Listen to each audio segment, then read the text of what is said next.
கோப்பியம் உண்மையும் பின்னணியும். டெல்லியில் கடந்த 2 வருடங்களுக்கு முன்னாடி ஸ்ரத்தா அப்படிங்கக்கூடிய இளம் பெண் தன் காதலனால் கொலை செய்யப்பட்டு உடல் பாகங்களை பல துண்டுகளாக வெட்டி ஃப்ரிட்ஜுக்குள்ளே வச்சு கொஞ்சம் கொஞ்சமாக நாய்களுக்கு மிச்சத்தை காட்டுக்குள்ளேயும் வீசின கொடூரமான சம்பவத்தை அவ்வளோ ஈஸியாக யாரும் மறக்கவே முடியாது. இந்நிலைமையில் கர்நாடக தலைநகர் பெங்களூருவில் ஸ்ரத்தா கொலையை நினைவூட்டும் விதமாக மகாலட்சுமி அப்படிங்கக்கூடிய இளம்பெண் 50க்கும் மேற்பட்ட துண்டுகளாக வெட்டப்பட்டு ஃப்ரிட்ஜுக்குள் அடுக்கி வைக்கப்பட்டிருந்த ரத்தத்தை உறைய வைக்கும் திகில் சம்பவத்தை இப்போ பார்க்கலாம். நாட்டின் மிக முக்கிய நகரங்களில் ஒன்றான பெங்களூருவில் நடந்திருக்கும் ரத்தம் உறைய வைக்கும் ஒரு கொலை சம்பவம் நாட்டையே உலுக்கியுள்ளது.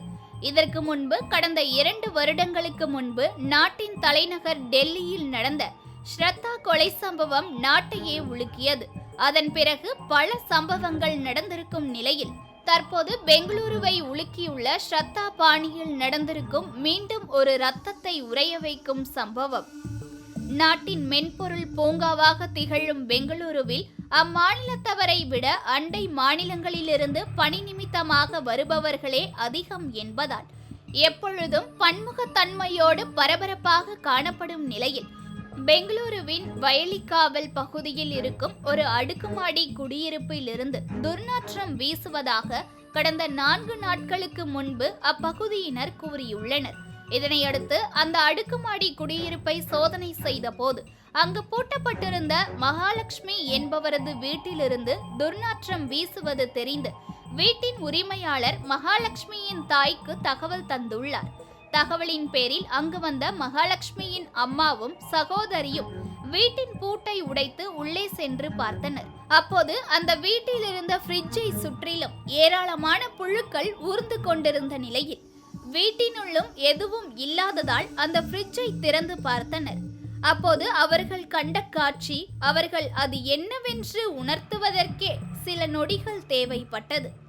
அந்த அளவிற்கு கொடூரமாக அது மனித உடல்தானா என்று அடையாளம் காண முடியாதபடி பல பாகங்களாக வெட்டி அந்த ஃப்ரிட்ஜ் முழுவதும் திணிக்கப்பட்டு இருந்தது. இதை கண்ட அதிர்ச்சியில் உறைந்து போன இருவரும் அலறியபடியே வெளியே ஓடி வந்து இது குறித்து காவல்துறைக்கு தகவல் தெரிவித்துள்ளனர். பின்னர் தகவலின் அடிப்படையில் அங்கு வந்த பைப்லைன் போலீசார் சம்பவ இடத்தை பார்வையிட்டு அந்த உடலை மீட்டனர். அப்பொழுது மகாலட்சுமியின் தலையை மட்டுமே 3 பகுதிகளாக வெட்டப்பட்டிருந்ததோடு கை கால்கள் பல துண்டுகளாக வெட்டப்பட்டு இருந்தது. மேலும் உடல் உள்ளுறுப்புகள் தலைமுடி உள்ளிட்ட பிற பாகங்கள் ஒரு பிளாஸ்டிக் கவரில் தனியாக கட்டப்பட்டிருந்தது. இப்படி கொடூரத்தின் உச்சமாக உடல் பல்வேறு துண்டுகளாக வெட்டப்பட்டிருந்ததை கண்டு அதிர்ச்சி அடைந்த போலீசார் அதனை மீட்டு பிரேத பரிசோதனைக்கு அனுப்பி வைத்தனர். We are investigating the case from all angles and more or less the culprit who is or the prime suspect. The prime suspect has already been identified. We have to physically arrest him. Only then we will know further details.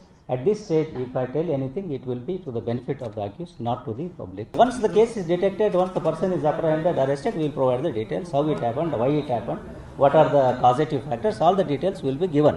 Chennai துறைப்பாக்கத்தில் தீபான்றவங்க பல துண்டுகளாக வெட்டப்பட்டு சூட்கேஸுக்குள் கண்டெடுக்கப்பட்டு இன்னும் 1 வாரம் கூட முடியாத நிலைமையில மறுபடியும் கர்நாடக தலைநகரான பெங்களூருல கொடூரத்தின் உச்சமாக நடந்திருக்கக்கூடிய மகாலட்சுமியின் கொலைக்கு காரணம் என்ன, கொலையாளி யாரு, போலீசார் அவரை பிடிச்சாங்களா இல்லையாங்கிறத இப்ப பார்க்கலாம். பெங்களூருவை உறைய வைத்திருக்கும் மகாலட்சுமியின் கொடூர கொலை வழக்கில் உடல் பாகங்களை பிரேத பரிசோதனைக்காக அனுப்பிய நிலையில் உடல் பல துண்டுகளாக சிதைக்கப்பட்டிருந்ததால் மொத்த உடல் உறுப்பு துண்டுகளையும் மருத்துவர்கள் வரிசை எண் போட்டு ஒன்றாக சேர்த்துள்ளனர். பின்னர் உடல் பாகங்கள் மகாலட்சுமியின் உடையது தானா என்பதை உறுதி செய்ய உடல் பாகங்களை தனித்தனியாக DNA பரிசோதனை செய்துள்ளனர். இதற்கிடையில் இந்த கொலை சம்பவம் குறித்து வழக்கு பதிவு செய்த போலீசார் கொலையாளிகள் யார் என்பது குறித்து பல்வேறு கோணங்களில் புலன் விசாரணை நடத்தி வந்தனர். அதில் ஏற்கனவே திருமணமான மகாலட்சுமி அந்த வீட்டில் தனியாக வசித்து வந்ததாக கூறப்படும் நிலையில் கடந்த சில நாட்களாக அவருடன் ஒரு வாலிபரும் தங்கியிருந்ததாக அக்கம் பக்கத்தினர் கூறினர்.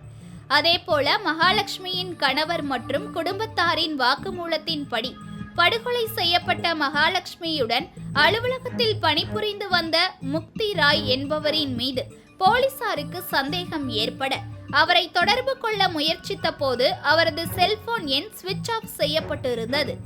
இதனையடுத்து போலீசார் கொலை செய்யப்பட்ட மகாலட்சுமியின் செல்போன் எண்ணையும் கைப்பற்றி சோதனை செய்ததில் அடிக்கடி மகாலட்சுமி தலைமறைவான மேற்கு வங்க வாலிபரின் செல்போனுக்கு தொடர்பு கொண்டது தெரிய வந்துள்ளது.